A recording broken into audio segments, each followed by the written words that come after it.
This is Kyle Bell with the South Bend Voice. Today we are speaking with Jason Critchlow, the chairman of the St. Joseph County Democratic Party. We will be discussing his tenure as chairman, the midterm election results, and how the party plans to mobilize in the upcoming 2015 and 2016 election cycles. Thank you for joining us, Jason. Thanks for having me. Let's start off with the 10,000-pound elephant in the room. The Democratic Party suffered a big setback 2 weeks ago with the loss of the Senate and over 10 House seats. Democratic candidates lost all statewide races in Indiana, barely managed even 40% of the vote in those statewide races, and the party also suffered setbacks in the legislature. But the party bucked the bruising results on the local level, winning all countywide offices in St. Joseph County. Why do you think that Democrats managed to win here locally but suffered historic losses elsewhere? It's a good question. I think, frankly, a lot of it comes down to is we had better candidates, especially when you made comparisons with their Republican opponent. The qualifications of the Democratic candidate, I think, kind of far and away outranked a lot of the Republican opponents in terms of their experience, their professionalism, their dedication to community, their community service, their accomplishments. I think that's a lot of it. Number two, the incumbents have seen a lot of success. These Democratic incumbents have seen a lot of success here locally in our county. This year alone, 4,000 jobs have been created. Our county unemployment rate has returned to pre-recession levels. Public safety is increasing all over the county thanks to collaborative work that's done with various district representatives and local law enforcement and being proactive in their community. It's a hard thing to fight against. So I think our candidates, frankly, I'm very lucky that we have such high quality candidates here in this county, and I think that had a lot to do with it. And then number two is there was just simply a lot of support for them. There was a lot of involvement. We ran a great ground game. We ran great campaigns. A lot of hard work. A lot of people stepped up. A lot of volunteers. In the weeks leading up to the election, we saw people come into headquarters that we hadn't seen all year, just saying, "How can I come in? How can I help?" And I think every one of them led to the success. We saw a lot of negativity from local races here in St. Joseph County.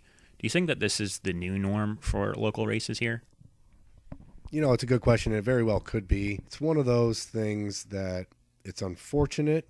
Negative campaigning is always going to happen. But there's a way you do it, and then there's a way you do it, right? Drawing a comparison between you and your opponent, pointing out something that's lacking in your opponent and highlighting a reason why you're a better candidate is completely understandable. And, that's going to happen in an election. That's an election. That's politics. But when you're really crossing the line into making things up, trying to dot lines that really don't exist, making inflammatory statements, that's really where you're getting into what I would call a malicious smear campaign. So if you're pointing out facts and saying my opponent voted for this and it was bad for these reasons, well, that's an argument, and we're having a discussion. And so a negative campaign can still draw out discussion, which I don't think is a bad thing. But I think what a malicious and smear campaign does is simply distort facts in an attempt to win an election. And that is what I think that we need to put an end to. You're never going to see that as long as I'm chairman from the County Democratic Party, as much as I can. Anyway, there's always going to be, probably a candidate here or there, but every candidate this year did not stoop to that level, and I'm very proud of that, to be honest with you. And the type of the malicious smears that were made against our candidates were ridiculous. Councilman Corey Nolan was called a tax and spend liberal. He's never voted to raise a tax in his entire career on the council. In fact, he voted against raising the local option income tax. Councilman Bob McCahill it was said that he was against public safety because he had issues with the PSAP center and the PSAP ordinance. Bob McCahill has been a Mishawaka police officer for 24 years. It's ridiculous. It's a ridiculous claim to even make. So I do not ever want to see that become the new norm. If that's what the Republicans want to be their norm, then we will continue to be better than that. And we reported last week on the South Bend Voice that Indiana had the lowest voter turnout of any state in the country. What's going on here? Is it voter apathy, or is something else taking place in Indiana? I think it's a combination of things. I think voter apathy has a lot to do with it. I think a lot of people don't like what they're seeing in Congress. They don't like the negative ads. There's a lot of things they don't like, and rather than taking that issue to the ballot box, they just say, I'm just going to stay home. I think that's where your apathy comes in. And, I think maybe, and it's hard, this is a hard thing to even try to postulate on, or even hypothesize on what could be the reasoning. But I think part of it also might be that what we've been talking about as Democrats here in Indiana has been the fact that the Republicans have been changing the rules on how elections are done, right? We've been talking about the voter ID laws. We've been talking about gerrymandering. And I think maybe what that's doing is telling people that are democratically minded or even independent voters that their vote's not going to matter because the game has been rigged. Maybe that's the message that people are hearing, because that's certainly the way it appears out of Indianapolis on a lot of this legislation that's come out, along with the redistricting efforts and the voter ID law, that the game is definitely being changed. It's definitely being changed to favor Republicans. So maybe a lot of people are feeling, what's the point? If there's nothing I can do about it, why stay home? So I think maybe we need to start changing our message a little bit on that. And you mentioned voter ID. Some studies have shown that voter ID laws can reduce turnout by between 2 and 3%, as much as 2 and 3%. What has the party seen on a local level? And have people reported seeing people being turned away at the polls? What kind of effect do you think that it actually has in Indiana? I'd say half of the calls that we were getting this year about questions about Election Day were about voter ID. And that's deplorable, honestly. Usually the questions that come in are, where do I vote? Am I still voting at the same place? But the people wondering, 70, 75 people you're calling in here saying, am I going to be able to vote because my ID expired 2 years ago and I never had it renewed because I don't drive anymore. And then me having to tell them, no, you're not going to be able to vote in this election because you have an ID that expired before the last general election. It's a shame. It's deplorable. If the voter ID law is an attempt to fix a problem that doesn't really exist, it's a failed attempt to address a problem that doesn't exist.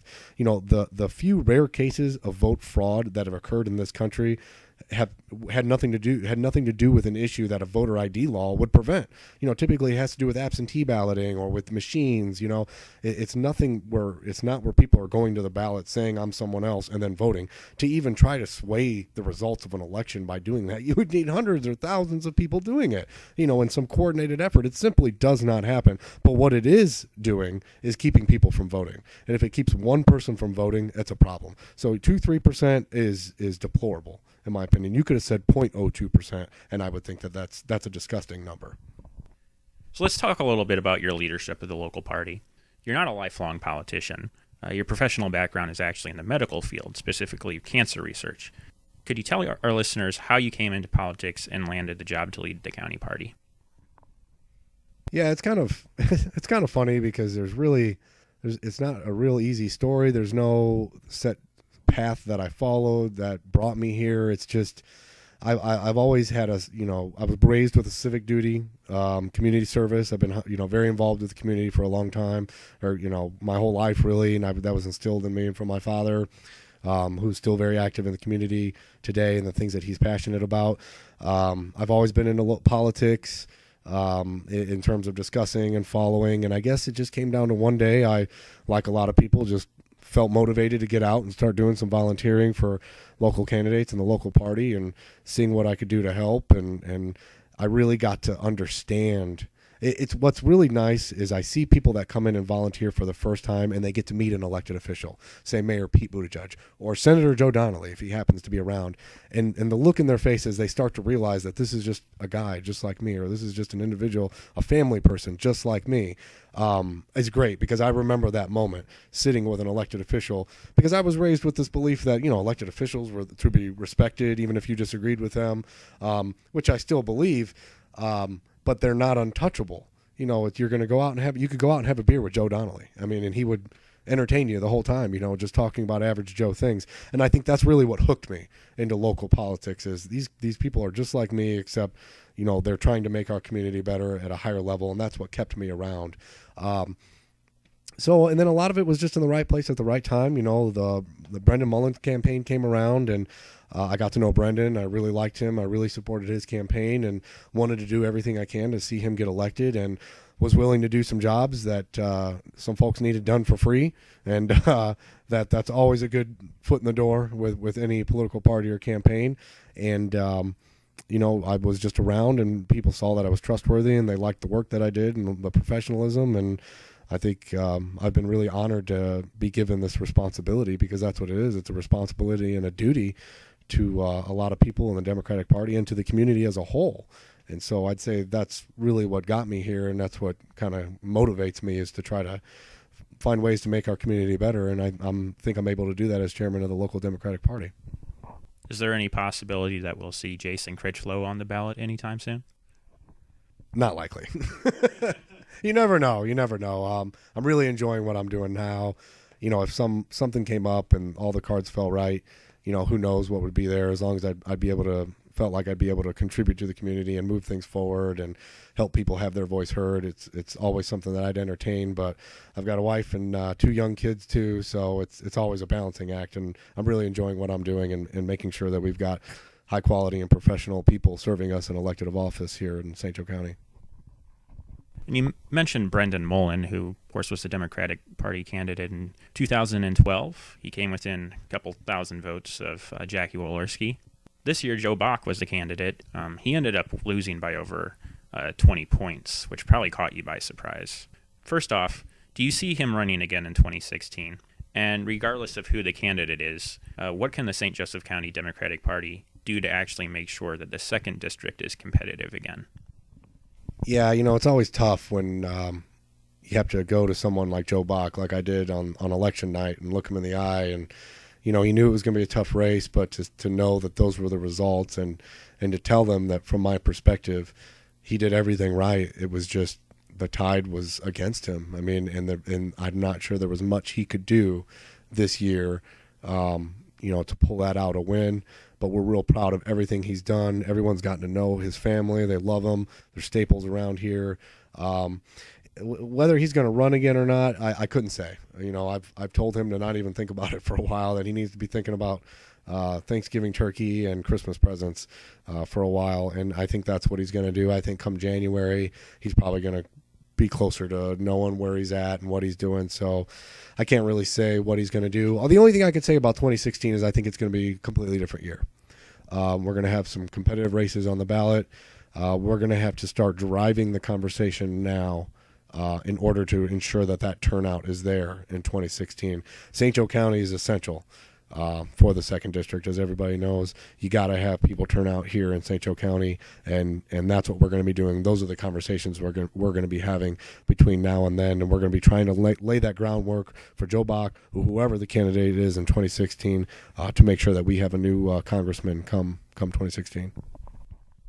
So let's turn to the future now. I'm sure that a lot of local Democrats would like to know what the county party and the state party will do to rebound from 2014's losses. Democrats, of course, lost the state house in 2010. Republicans control a supermajority. What would you suggest the state party and the local party do to not only win back the state house, but also compete for statewide and local races in traditionally Republican communities? First of all, we saw a lot of support from the Indiana Democratic Party here. Chairman John Zodi, I think, is doing a phenomenal job. I don't think there's anybody better for the role right now with the Indiana Democratic Party, and I appreciate his leadership. I think we're fortunate here in St. Joe County that the success we had on the local level is going to be a springboard for us for the future, for moving into 15 and 16 elections. So we're not kind of having to lick our wounds as much as some of the other counties are. I think maybe what we need to start talking about, though, is changing the conversation. I think we lost the conversation at the national level. People weren't talking about the successes that we've seen. But, people weren't talking about the economy recovering. And I've had this conversation with staunch Republicans, and I had one the other day say, yeah, but government jobs doesn't count. I said, we've had millions of jobs created now over the past 6 years, and you're going to stand here and tell me that all those are government jobs. They're not. I mean, and that's where I'm saying we're losing the conversation, because it's always difficult, I feel, when you're talking about things like the economy and facts. It's boring. It doesn't make for a good soundbite. We need to find a way to drive that point home with Hoosier families. We need to start talking about the successes that Democrats are having in office right now and why their leadership can start bringing more of that back to their local communities and in the state house. And I really think that that's what the county parties, the state parties, and the national party needs to start doing. And I don't have all the answers for that. I think we're all going to be looking at that over the next couple months. But I think that's where we're going to start. We're going to start changing that dialogue. And I think people are going to see after these elections that, yeah, they have consequences. And, if we thought that we saw bitter partisan battles now, just wait until 2016. And I think it's going to be brutal what people are going to be seeing. And if people are angry now, I'm guessing they're going to be a lot angrier in the future. And I think we need to be in the best position possible to have that dialogue and be able to control that discussion better. What are your top priorities as chairman over the next year? Well, the 15 elections are going to be rough. We're coming right.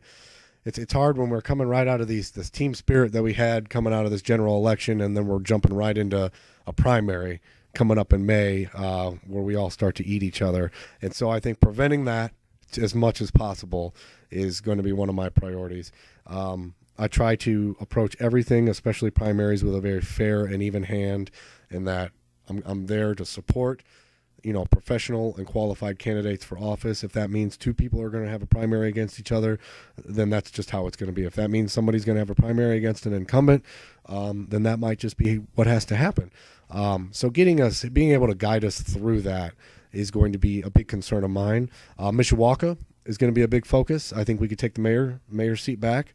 In having some conversations with some folks over there on putting a Democrat back in the mayor's office over there in Mishawaka, as well as regaining some lost seats that were lost in 2011. Right now, the Democrats have a 5-4 majority on the Mishawaka Council. Previously there was a 7-2 majority, and I think we can get back to those levels. So that's going to be the focus. And then also, sort of in the background the whole time, is going to be gearing up for 2016, which is going to be a near purely offensive year for the local party. We're going to be defending some seats, no doubt, on the county council and on the countywide level. But those are seats that are a little bit easier to defend than we had this year, and we've got a lot more offense. We're going to have big ticket races, so I really look forward to laying a lot of groundwork so that we can be strong in 2016 as well as 2015. Any final thoughts, Jason? No, I just really appreciate you having me on here today, and hope we can continue this sort of thing in the future. I think Republican, Democrat, doesn't matter. It's all supposed to be just different ideas of doing the same thing, and that's growing our community better. The only thing I can promise people is the Democratic Party is going to be the party of professionalism and high quality service to the community, because that's what this community deserves, and that's what we're going to be working on giving them in 2015, 2016, and beyond. And where can our listeners find the St. Joseph County Democratic Party online? We've got a Facebook site, St. Joe Democrats can be looked up on Facebook. And then our website, we try to update as much as possible, has a lot of information on there on volunteer opportunities. We have a calendar of events on there, information about elected officials, how to get involved, and that is www.stjoedemocrats.org. Thanks for joining us, Jason. Thank you so much for having me, Kyle. You can find out more about Chairman Jason Critchlow and the St. Joseph County Democratic Party on the South Bend Voice website at southbendvoice.com. Also be sure to like us on Facebook at facebook.com/southbendvoice and follow us on Twitter at twitter.com/southbendvoice.